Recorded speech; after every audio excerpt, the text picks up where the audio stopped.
কেন সরকারি দলের সাথে বিরোধী দলের সাথে চুক্তি হয়েছে, আপনাদের এত সিট, আপনাদের এত সিট। গত নির্বাচন ভাগাভাগি নির্বাচন হয়েছে, জনগণের ভোটে নির্বাচন হয় নাই।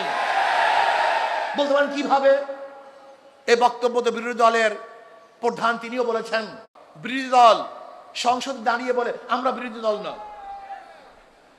আবার সরকারি দল তারা বলে না আপনারা বিরোধী দল, আপনারা বিরোধী দল না, এই বক্তব্য আপনাদের ঠিক না। আজীব ব্যাপার, মানে কি যে করবে দিশাই পায় না, না সরকারি দল না বিরোধী দল, কারণ চুক্তিবদ্ধ তো। আবারও কে রাজাকার কে রাজাকার না, এটা প্রমাণ করার জন্য সময় ব্যয় করা হচ্ছে।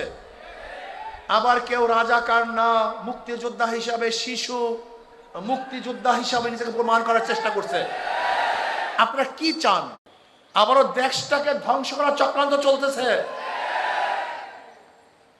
আপনারা বক্তব্য দিয়েছেন মদিনা সনদ অনুযায়ী দেশ করবেন, আমরাও চাই আপনাদের বক্তৃতা অনুযায়ী সেই মদিনা সনদ অনুযায়ী দেশ পরিচালনা করেন। মুখে বলবেন একটা, বাস্তবতা হবে না, জনগণ তা মেনে নিবে না। আপনারা ভেবেছেন ইসলামী আন্দোলন বাংলাদেশ নিঃশ্বাস হয়ে গেছে, তারা বিলুপ্ত হয়ে গেছে? না, ইসলামী আন্দোলন বাংলাদেশকে পরিকল্পিতভাবে হারানো হয়েছে। ইসলামী আন্দোলন হারা নাই। ইসলামী আন্দোলন বাংলাদেশ হারার জিনিস নয়, এটা ধ্বংস হওয়ার জিনিস নয়। ইসলামী আন্দোলন বাংলাদেশ বিশ্বাস করে ওয়ালা তাহিনু ওয়ালা তাহজানু ওয়া আনতুমুল আ'লাউনা ইন কুনতুম মুমিনিন। ইসলামী আন্দোলন বাংলাদেশ বিশ্বাস করে আগামী দিনে ইসলাম নিয়ে বাংলাদেশ ইসলামী রাজনীতি করবে একটা ইসলামী আন্দোলন বাংলাদেশ। কোন ধোঁকাবাজি ছলনার নামে ইসলামী রাজনীতি বাংলাদেশের মানুষ আর গ্রহণ করবে না ইনশাআল্লাহ। আমি বিশ্বাস করি ইসলামী আন্দোলন বাংলাদেশ এমন এক অবস্থায় আছে, তার স্পষ্ট এক বার্তা জাতির কাছে দিয়েছে। তারা কি চায়? ইসলামী হুকুমত চায়। তাদের মুখের মধ্যে ইসলামী হুকুমত, তাদের অন্তরের মধ্যে ইসলাম হুকুমত, তাদের কর্মসূচির মধ্যে ইসলাম হুকুমত। আমি বিশ্বাস করি ইনশাআল্লাহ আজকে হোক কালকে হোক, একদিন না একদিন ইনশাআল্লাহ ইসলাম হুকুমত দেশে হবেই হবে, হবেই হবে, হবেই হবে ইনশাআল্লাহ। আর আমি বিশ্বাস করি যদি আমি শহীদ কামনা নিয়ে বিছানায় মৃত্যুবরণ করি, আমি শহীদ হব। আর শহীদের তামান্না না নিয়ে রণাঙ্গনেও যদি দুনিয়ার কোনো স্বার্থে মৃত্যুবরণ করি, আমি শহীদ হব না। ইসলামী আন্দোলন বাংলাদেশ ইসলাম হুকুমত কায়েম করার জন্য যদি চেষ্টা করে, যেরকম হারাম রাদিয়াল্লাহু তাআলা শহীদ যখন করা হয়েছিল, তিনি তখন বলেছিলেন ফুস্তু রাব্বিল কাবা, রব্বে কাবার কসম, আমি সফল হয়ে গেছি। যখন শহীদ হয়েছিলেন তিনি তখনও শহীদ হবার সময় বলছেন সফল হয়েছি। ঠিক আমি বিশ্বাস করি ইসলাম হুকুমত কায়েম করার জন্য যদি আমি দুনিয়ার থেকে বিদায় হই, আমার নিঃশ্বাসকে ত্যাগ করি এবং আমি যদি রক্ত দিয়ে শহীদ হয়ে যাই, যদি হুকুমত নাও দেখতে পারি, আমি কামিয়াব হব ইনশাআল্লাহ। ইসলাম হুকুমত কায়েম করার জন্য আজকের থেকে আবার আমরা পুরো উদ্যমের সাথে নেমে পড়ব। সবাইকে দাওয়াত দেব, সমস্ত মানুষকে আহ্বান করব ইসলাম হুকুমত কায়েম করে বাংলাদেশের গণবিপ্লব করবে ইনশাআল্লাহ। আজকে হোক কালকে হোক, এদেশের মানুষ ইসলাম হুকুমতের জন্য রাস্তায় নামবে ইনশাআল্লাহ, কোনো সন্দেহ নাই। আমাদের বর্তমান সরকারকে বলবো এবং বিরোধী দলকে বলবো, শ্রমিকদের অধিকারকে অবশ্যই বাস্তবায়ন করতে হবে। সবার জন্য কার্ড দেন, শ্রমিকদের জন্য কার্ডের ব্যবস্থা করেন। ইসলামী আন্দোলন বাংলাদেশ কি চায়? শ্রমিক এবং মালিকের মধ্যে সমন্বয়ে সুন্দর পরিবেশ সৃষ্টি করতে চায়। আমরা চাই শ্রমিকরা মালিকদেরকে শ্রম দিবে আর মালিকরা শ্রমিকদের শ্রমের ন্যায্য অধিকার প্রদান করবে। কিন্তু আমরা কি দেখেছি? শ্রমিকদের রক্ত এবং ঘামের উপরে দাঁড়িয়ে অনেকে ইমারত করেছেন আর শ্রমিকরা নিষ্পেষিত হয়েছে। এইটা আমরা চাই না। আমি চাই সরকার যেন শ্রমিকদের পূর্ণ অধিকার বাস্তবায়ন করেন। যাই হোক, অনেকদিন পরে আমরা রাজপথে এসেছি নির্বাচনের পরে। অনেকের একটা প্রশ্ন যে ঐক্যের জন্য আহ্বান করেছেন আপনারা, প্ল্যাটফর্ম গড়েছেন আপনারা, আশা আবার শেষ পর্যন্ত নাইও আপনারা। একটা প্রশ্ন আছে কি নেই? ইসলামী আন্দোলনের সম্মানিত আমির ইসলামের পক্ষে একটা বাক্সের জন্য আহ্বান করেছিল। স্টিয়ারিং এ পীর সাহেব চরমনাই ছিলেন। আমাদের শ্রদ্ধাভাজন আমির সেই জোটের স্টিয়ারিং এ ছিলেন।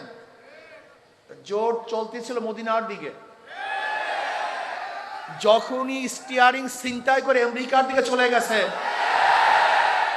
ইসলামী আন্দোলন সেখান থেকে সরে গেছে। তার মানে ইসলামী আন্দোলন বাংলাদেশ জোটে ছিল ইসলামের জন্য, বের হয়েছে ইসলামের জন্য। ইসলামী আন্দোলন বাংলাদেশ জনগণের সাথে ধোঁকাবাজি করতে পারে না, প্রতারণা করতে পারে না। ইসলামী আন্দোলন বাংলাদেশ গুপ্ত রাজনীতি করে না। ইসলামী আন্দোলন বাংলাদেশ যা মুখে বলে বাস্তবে তাই করে। আমরা সরওয়ার্দী উদ্যানে বক্তৃতা করেছিলাম, যদি মুনাফিকি না করেন তাহলে আগামীতে ইসলাম ক্ষমতায় যাবে। কিন্তু কাদের জন্য, কিসের জন্য আজকে ইসলাম ক্ষমতায় যায় নাই? হয়তোবা ভেবেছেন যে আমরা গুপ্তভাবে এড়িয়ে যাব, পালিয়ে যাব। না, বর্তমানে গুপ্ত থাকার কোনো সে নাই, সম্ভাবনা নেই। সব কিছু স্পষ্ট হয়ে যাবে। ইসলামী আন্দোলন বাংলাদেশ ইসলামের জন্য রাজনীতি করে, ক্ষমতার জন্য নয়। ইসলামী আন্দোলন বাংলাদেশ ইসলামের জন্য ক্ষমতা ত্যাগ করতে পারে, কিন্তু ক্ষমতার জন্য ইসলাম ত্যাগ করতে পারে না। ইসলামী আন্দোলন বাংলাদেশ ইসলামের জন্য ক্ষমতা ত্যাগ করতে পারে, কিন্তু ক্ষমতার জন্য ইসলাম ত্যাগ করতে পারে না। আজকে আমরা পার্লামেন্ট কি দেখতেছি? আবারও কে রাজাকার না, এটা প্রমাণ করার জন্য সময় ব্যয় করা হচ্ছে। আবার কেউ রাজাকার না, মুক্তিযোদ্ধা হিসাবে, শিশু মুক্তিযোদ্ধা হিসাবে নিজেকে প্রমাণ করার চেষ্টা করছে। এগুলি হাস্যকর, এগুলি ঠিক নয়। আবার কেউ মুক্তিযোদ্ধার পরিবার হিসাবে নিজেকে পেশ করছেন। সত্য বললেই হয়, আপনার পরিবারের মধ্যে কে কে মুক্তিযোদ্ধা ছিল, তাহলে জাতি স্পষ্ট মেসেজ পাবে যে অমুক মুক্তিযোদ্ধা ছিল। আমার পরিবারের লোক মুক্তিযোদ্ধা। কে কে মুক্তিযোদ্ধা, কোথায় যুদ্ধ করেছেন, কোথায় শহীদ হয়েছেন বলে দেন, তাহলে অস্পষ্টতা থাকবে না। আপনারা আগরতলা ষড়যন্ত্র মামলার বিরুদ্ধে কথা বলবেন, আবার ৭১ স্বাধীনতার বিপক্ষে কথা বলবেন, এই দুইটা হয় না। আজকে এক দলের নায়েবে আমির কোরআনী শাসনের জন্য সংসদে বক্তব্য দিয়েছেন। আমি আশা করব শরিয়ার পক্ষে বা কোরআন ও সুন্নাহর পক্ষে যেন ওই দলের আমির বিল উত্থাপন করেন, সংসদে কথা বলেন, আলোচনা করেন, এবং কোরআন ও সুন্নাহর আইন পাশ না করলে তারা যেন সংসদ ত্যাগ করেন, ওয়াকআউট করেন। এইটা আমরা দেখতে চাই। এই ফাঁকিবাজি আমরা দেখতে চাই না। নায়েবে আমির থেকে কথা তুলবেন, আবার নিজেরা বলবেন প্রচলিত আইন আমরা দেশ চালাবো। আমরা দেখেছি বর্তমান সরকারি দলের কোন এক মন্ত্রী তিনি বক্তব্য দিয়েছেন, আপনি স্পষ্ট করেন যে প্রচলিত সংবিধানে দেশ চালাবেন, প্রচলিত সংবিধান চান না শরিয়া আইন চান, আপনি স্পষ্ট করুন। আমরা আজকে জনসভার থেকে বিরোধী দলকে স্পষ্ট বক্তব্য দেওয়ার জন্য অনুরোধ করছি, আপনারা কি চান? আপনাদের দলের কেউ বক্তব্য দিবে যে আমরা কোরআনী শাসন চাই, কোরআনী আইন চাই, আবার ওই দলের কেউ বক্তব্য দিবে যে আমরা গণতন্ত্র প্রতিষ্ঠা করার জন্য আন্দোলন করেছি, সংগ্রাম করেছি। কি আজীব ব্যাপার! গণতন্ত্র প্রতিষ্ঠা করার জন্য সংগ্রাম, আন্দোলন আর কোরআনী শাসন তো এক না। আপনারা কি করতে চান স্পষ্ট বলুন, সবার বক্তব্য যেন এক হয়। আপনারা এখানে লুকোচুরি করবেন, এটা হতে পারে না। আজকে আমরা দেখেছি অনেক বক্তব্য, কেউ কেউ বলেছেন যে ছাত্রলীগের মধ্যে যে হেলমেট বাহিনী ছিল তারা কারা। এই প্রশ্ন আসছে। যদি কোনো একদিন কেউ বলে যে হেলমেট পরিহিত লোকগুলি অমুকে ছিল, আপনারা কি জবাব দিবেন? সব ভালো ভালো না, বেশি ভালো ভালো না, বেশি রাজনীতি ভালো না। ইদানিং আমরা দেখেছি আপনাদের অতি রাজনীতিতে বিভিন্ন চোরা বালিতে আপনারা আটকিয়ে যাচ্ছেন। এর থেকে বের হতে পারবেন না। আগে বক্তব্য স্পষ্ট করুন। ইসলামী আন্দোলন বাংলাদেশের বক্তব্য স্পষ্ট। ইসলামী আন্দোলন বাংলাদেশ কি চায়? কি চায়? ইসলাম হুকুমত চায়। বাস ক্লিয়ার, কার কথা কোনো বক্তব্য নেই। আজকে হোক কালকে হোক ইসলামী আন্দোলন বাংলাদেশ, বাংলাদেশে ইসলাম হুকুমত চায়। এর জন্য তারা কাজ করবে। বলতে পারেন বিগত নির্বাচন, বিগত নির্বাচন আসলে জনগণের নির্বাচন হয় না, কোয়ালিশন নির্বাচন হয়েছে, চুক্তিবদ্ধ নির্বাচন হয়েছে। দেখেন আশ্চর্য বিষয়, বিরোধী দল সংসদে দাঁড়িয়ে বলে আমরা বিরোধী দল না, আবার সরকারি দল তারা বলে না আপনারা বিরোধী দল, আপনারা বিরোধী দল না, এই বক্তব্য আপনাদের ঠিক না। আজীব ব্যাপার। মানে কি যে করবে দিশাই পায় না, না সরকারি দল না বিরোধী দল। কারণ চুক্তিবদ্ধ তো, কারণ সরকারি দলের সাথে বিরোধী দলের সাথে চুক্তি হয়েছে, আপনাদের এত সিট, আপনাদের এত সিট।